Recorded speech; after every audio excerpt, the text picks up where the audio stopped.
Press the bell icon on the YouTube app to ensure you never miss a new video from News Laundry. Hello and welcome to News Laundry Interviews. This is Amit Bhardwaj. Even before the presidential elections were declared, speculation started who would become the next president of India. All eyes were focused on Congress Party, the opposition party. Why? It was a question for Congress Party whether it will be able to bring together all the opposition parties in one camp and pose a serious challenge to National Democratic Alliance, or to be precise, Bharatiya Janata Party, before the 2019 general elections. Like always, BJP President Amit Shah surprised everyone by announcing Ramnath Kovind as the presidential candidate of NDA.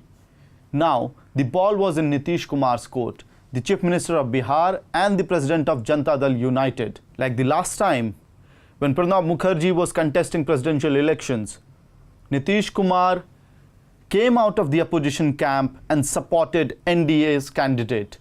Today we have with us National Spokesperson of Janata Dal United and National General Secretary of the party, Mr. Pavan Varma. Welcome, sir. Janata Dal United fought Bihar elections with alliance with Rashtriya Janata Dal of Lalu Prasad Yadav and Congress Party, basically the arch rivals of BJP. But in the past few months, or to be precise 7-8 months, India has witnessed that Nitish Kumar and Janata Dal United has supported BJP, or to be precise, Narendra Modi's every big policy change. Why so? I think you have to understand that individual parties can take a position on national issues without necessarily questions being asked about their ideological fidelity. And Mr. Nitish Kumar has had a history of judging issues on their individual merits. I think you yourself mentioned that when he was a member of the NDA, he supported the UPA candidate, Mr. Pranab Mukherjee, because in his assessment, on the basis of Mr. Mukherjee's experience and track record, he was a better person to occupy the highest post of the land. Let me give you two more examples, or I can give you several more. Yeah. Take GST. Mr. Nitish Kumar supported GST when the BJP and the NDA were opposing it and in fact delayed it by several years. And when the NDA government came to power and introduced the GST bill, he was the one who supported it. Again, in other words, there was a total consistency on what he said. Take the issue of demonetization. I want to clear the record. On demonetization, he was a leader who said that we support the intent behind demonetization as an instrument to curb or eliminate corruption. Why not question the implementation?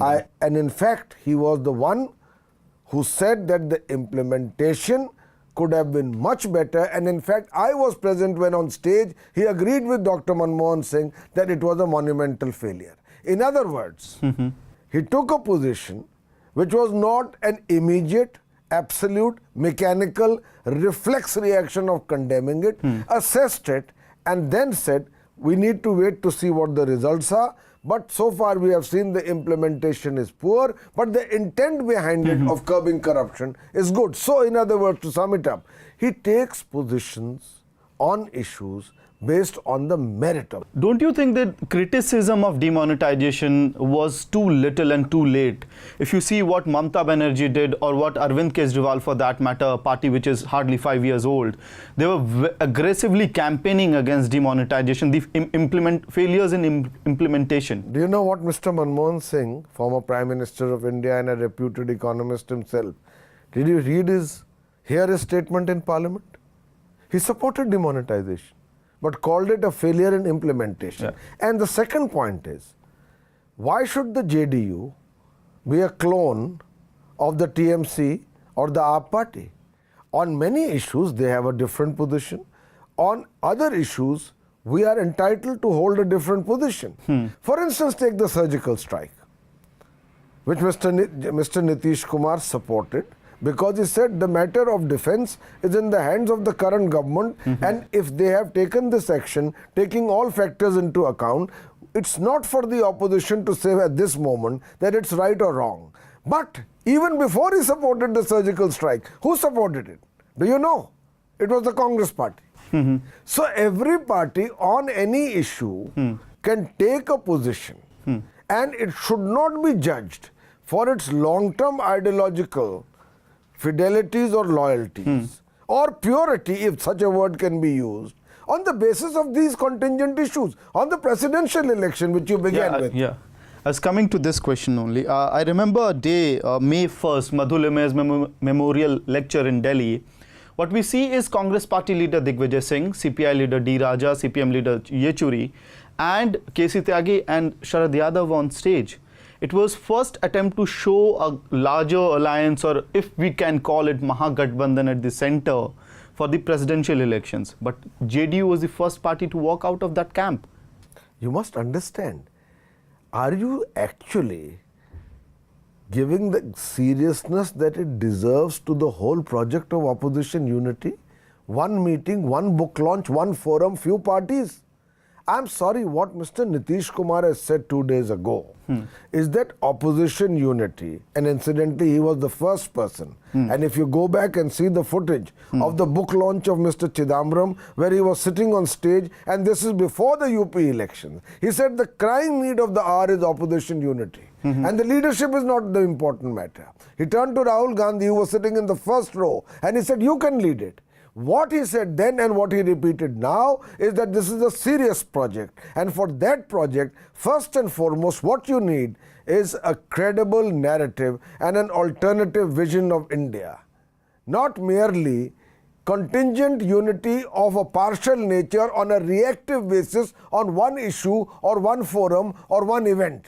But don't you think this is creating confusion in the mind of voters? I think the voters are very clear, but some political parties refuse to understand that you cannot take on whom you wish to oppose by either crafting a slogan or sporadically attacking or reacting reactively or reacting on the basis merely of opposition, but that this country is crying out to find an opposition with a cohesive agenda, an ideology which is considered and then articulated and which is able to actually project a profile of balance, of critique with substance. Two questions I would ask. Which are the parties you are referring to when you say some parties? I would say that this torchlight of introspection needs to go across the opposition spectrum. And I include even my own party. But it is Mr. Nitish Kumar who has said that there have been too many mistakes made in the past. The BJP, you must understand, is a relentless electoral machine. If you want to take on the BJP, for instance, then your plank should be first and foremost defined by a credible narrative, for which, incidentally, you have to meet to draw out the issues, be it the farmers' issue, be it the lack of creation of jobs, be it the atmosphere of the lack of religious and social harmony, be it cow vigilantism, whatever your vision, and we have a vision, and we have our position. But first come together on a credible narrative, which is what the voter wants. So can we do that seriously or can we not? There's another question why, again, I'll come back to the presidential elections. When the Bihar elections happened, when Grand Alliance came into shape, the entire election was fought on the ideological ground. It was clearly an ideological battle between the opposition parties, which claimed to be secular, and the BJP, which was alleged of being involving into communal politics. What changes in the presidential elections then? I'll tell you what. First of all, let me clarify to you as a factual basis. The Mahagathbandhan in Bihar, and this was clarified by Mr. C.P. Joshi, the National General Secretary of the Congress, was specific to Bihar, and that each of the constituents were free to take issues on national matters as they thought fit. Now, as far as the presidential choice is concerned, Mr. Ramnath Kovind was the governor of Bihar. Mr. Nitish Kumar had the opportunity to interact with him over a period of 2 years. During that period, he found that Mr. Kovind acted impartially, respected constitutional propriety, was offered the right courtesies, and was actually in his actions above party politics. He also was aware, which many leaders in the opposition were not, that Mr. Kovind is not from the RSS. Mr. Kovind started his career as private secretary to Mr. Morarji Desai. He joined the BJP in 1990.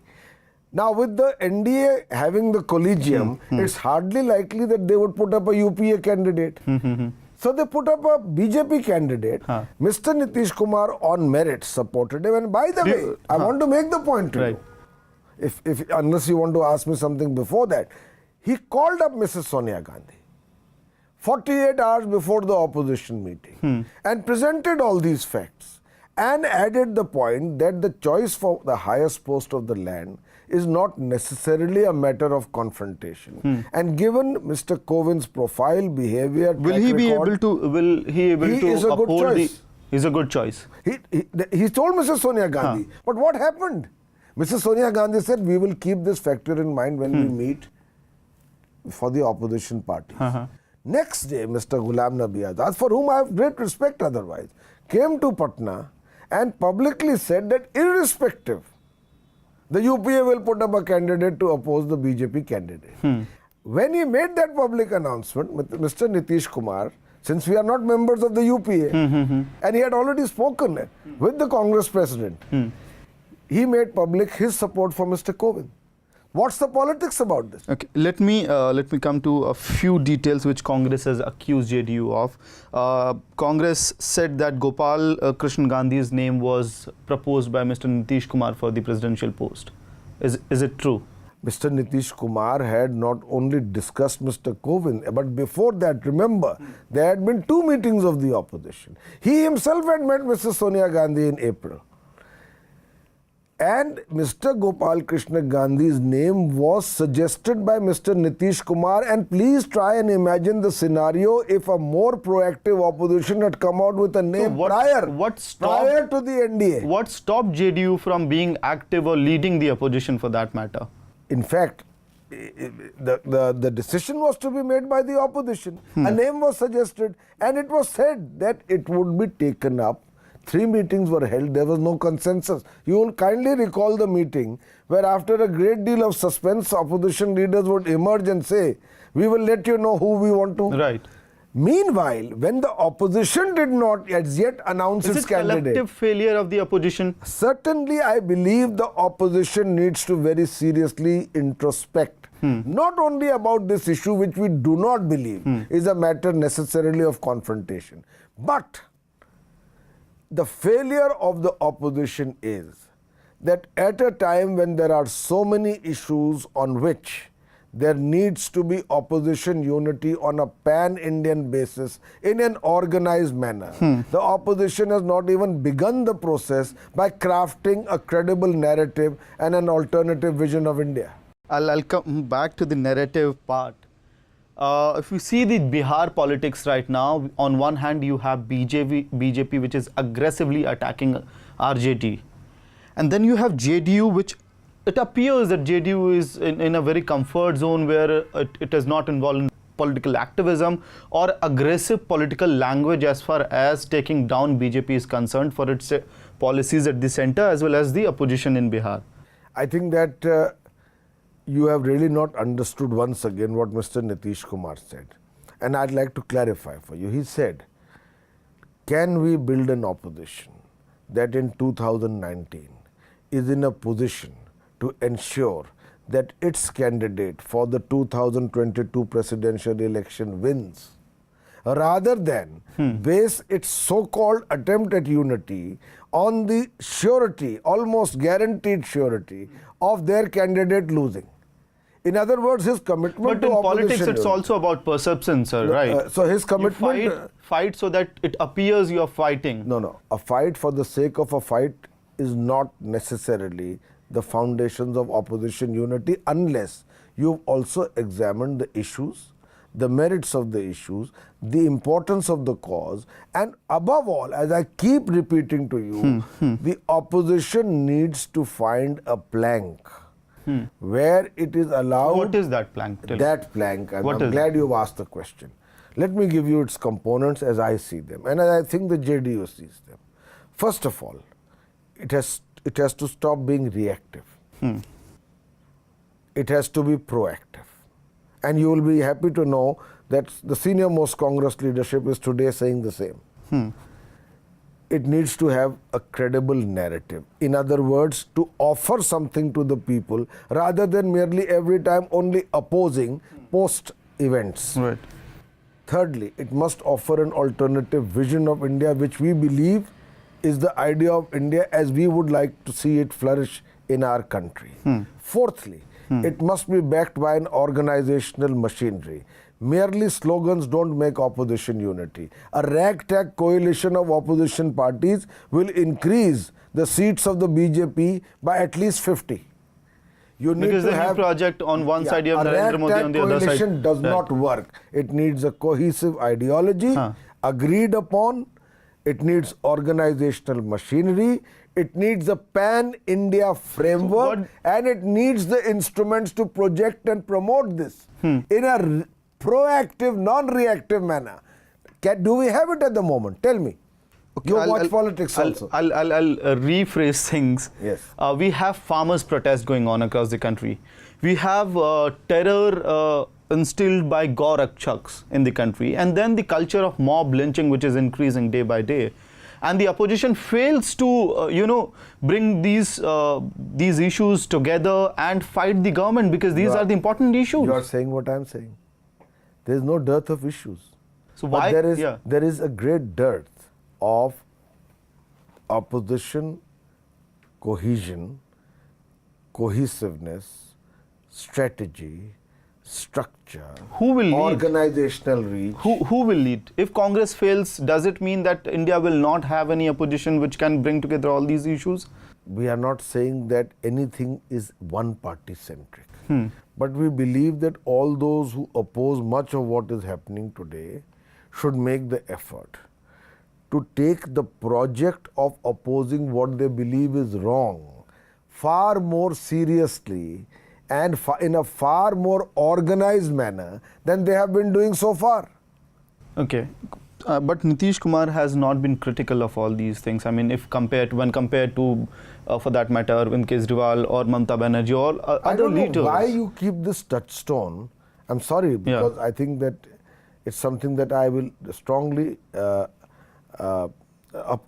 strongly oppose. Let me say, if you have studied Mr. Nitish Kumar, he has been exceptionally critical about the handling of the agrarian crisis.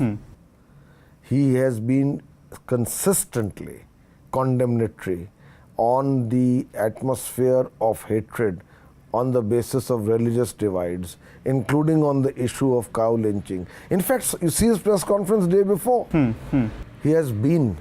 But if the manner in which he does it or the language he uses is not like Mamata Banerjee or Arvind Kejriwal, in a sense, or for that matter, Lalu in a Yadav. sense, I am happy for it. Because each leader has a style and personality of his own. Have you ever seen Mr. Nitish Kumar? I ask this you in a lighter moment, as an observer of Indian politics.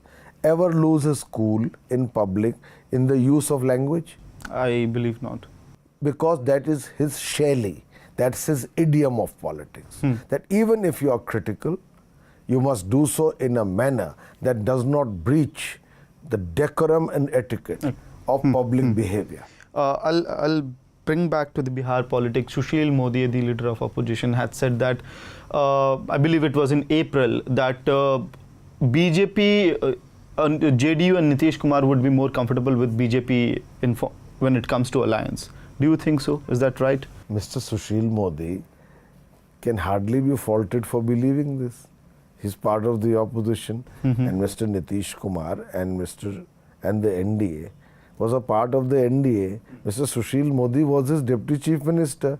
So if he believes that Mr. Nitish Kumar could in some manner come back to the NDA, how can you fault him? But by his saying so, is that going to happen? No, I'm asking whether JDU, which is a more natural ally to JDU, NDA, Right BJP. now, Mr. Nitish Kumar has made his position crystal clear. He is not joining the BJP, and he believes the most important project for the country is to strengthen opposition unity, but not, I repeat, not in an ad hoc, casual, sporadic, reactive manner, but by investing the energy a project of this seriousness deserves. Can we rise to the challenge or can we not? That is the question. There are several allegations against the Lalu Yadav family, to be precise, Dr. Misa Bharti and Tej Pratap. And let me be clear, these allegations are from the side of BJP, the opposition in Bihar. Why is Nitish Kumar, he has remained silent on all these issues? Do you expect Mr. Nitish Kumar in a matter which is an allegation made and is being investigated by the designated authorities to intervene and say, I will come in at this stage? What he has said and what is appropriate is that the law will take its course, and as it should. But he has also said, and I have said as his national spokesperson, that the fight against corruption, while laudable, should not be selective. In other words, only leaders of the opposition must not be targeted. But I often wonder whether this cage parrot, also known as the CBI, is planning to do something about Lalit Modi and Rajasthan. Right. About the land scam in Gujarat, about the pace of investigation of Vyapam in Madhya Pradesh, about the PDS scam in Chhattisgarh, on how Vijay Mallya was allowed to leave, and a score of Isn't other it issues. hurting JDU's image, tarnishing JDU's image when these allegations come against the Lalu's family, because you are in alliance with the party? Allegations have been made unless they are proven in a court of law and there is conviction. At this moment, I can tell you the Mahagathbandhan in Bihar is strong and is working effectively. You have already said that JDU is not walking out of Mahagathbandhan as far as this 5 years are concerned, until 2020, I believe, right, before the next elections. Keane said in the long run we are all dead. I am talking to you that in the foreseeable future, our commitment to the Mahagathbandhan, for which we have received an overwhelming mandate by the people of Bihar, is atut, unbreakable, and our commitment to it is there completely. But if we compare the first 10 years when you were JDU was part of the NDA in Bihar, now you have spent almost 2.5 years. Which was a more comfortable position for JDU or Nitish Kumar for that matter? I think he's absolutely comfortable as the Chief Minister of Bihar with but then you also have RJD leaders attacking Mr. Kumar. No, within a coalition, you will have a situation. Do you think it didn't happen when we were members of the NDA?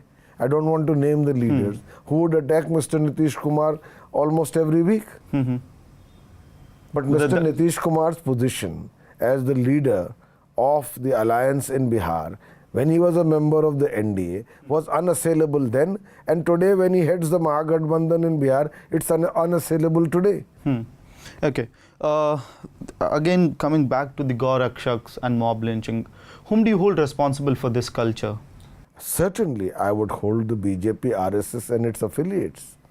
And there is no point in saying that the VHP is not part of us, or the Bajrang Dal is not part of us, or the Gaur Rakshaks are not part of us. Let me be clear to you.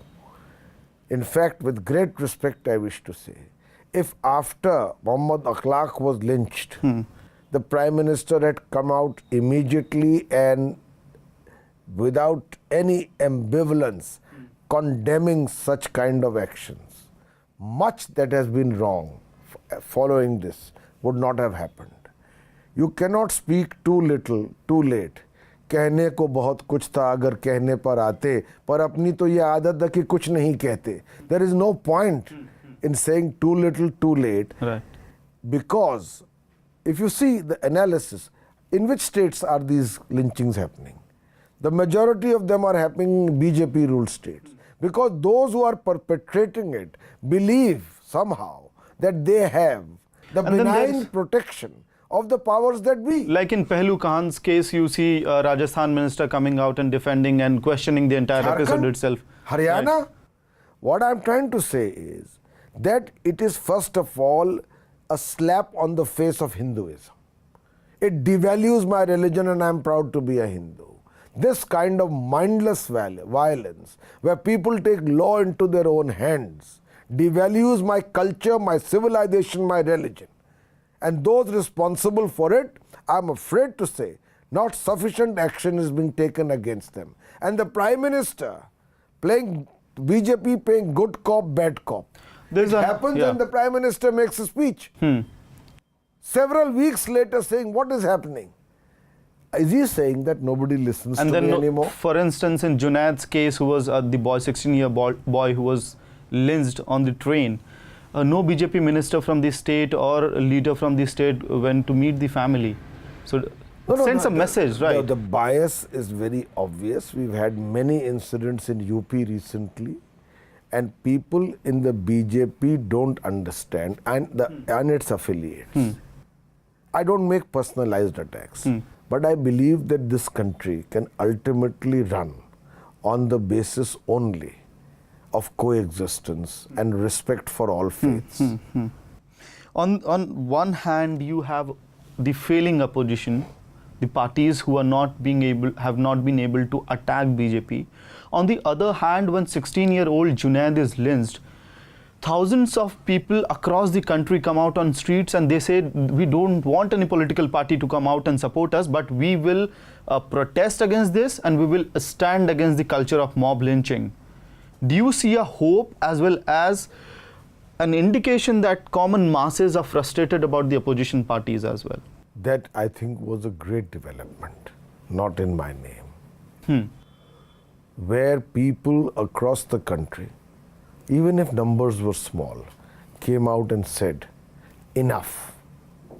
And one of the reasons why they said political parties are not required and made it a citizens' movement is because thus far, those parties in opposition to this have not demonstrated their optimal efficiency and effectiveness in coming together in an organized manner to protest many such issues. And that is the project that is incomplete, and that is what Mr. Nitish Kumar is pointing to.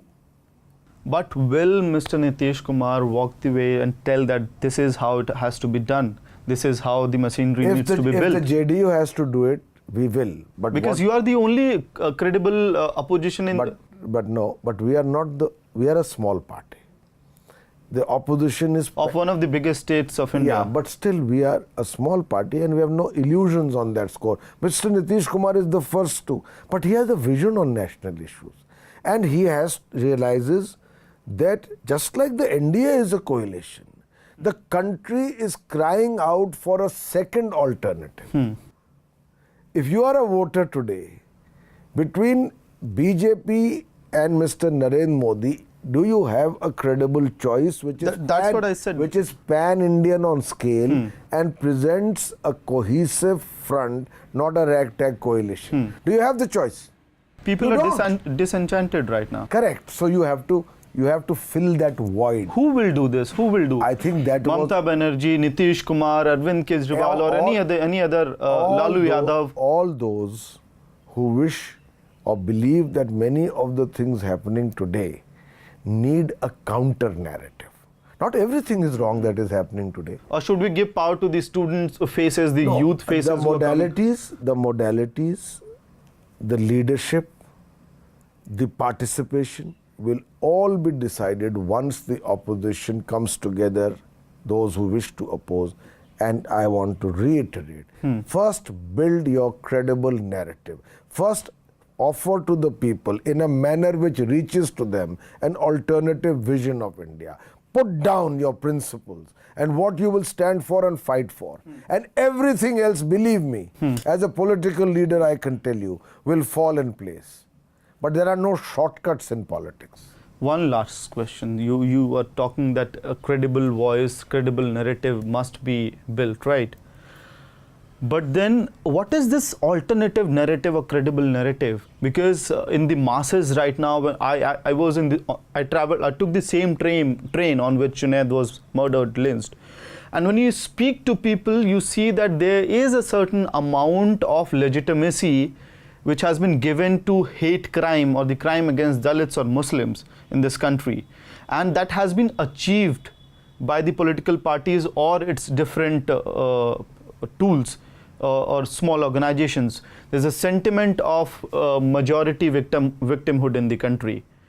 How the opposition will build a narrative where it makes the people believe, people who participated in Not in My Name, people who are silent right now, that we must speak today against the communal politics in the country, against the mob lynching, against the Gorakshaks, or otherwise it will be too late. You answered the question for me partly. If there appears to be a dominant legitimacy for those who we believe, are supporting what is inimical to the idea of India, part of the reason is that we have an ineffective opposition.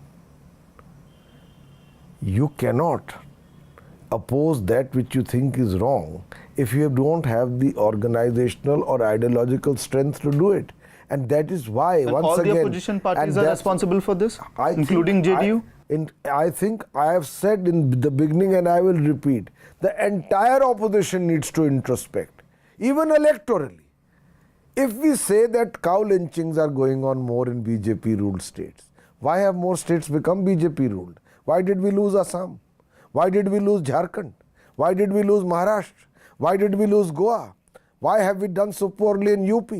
How are we preparing ourselves to face the challenge in Gujarat? This is not only a matter of ideology, which we are clear about, but which we need to put cohesively, but organization, decision making, strategy, planning, effort. If you want to know how the Mahagathbandhan was created in Bihar, it's a copybook example of how oppositions, when they get together, should work. Thank you for speaking to us. Thank you.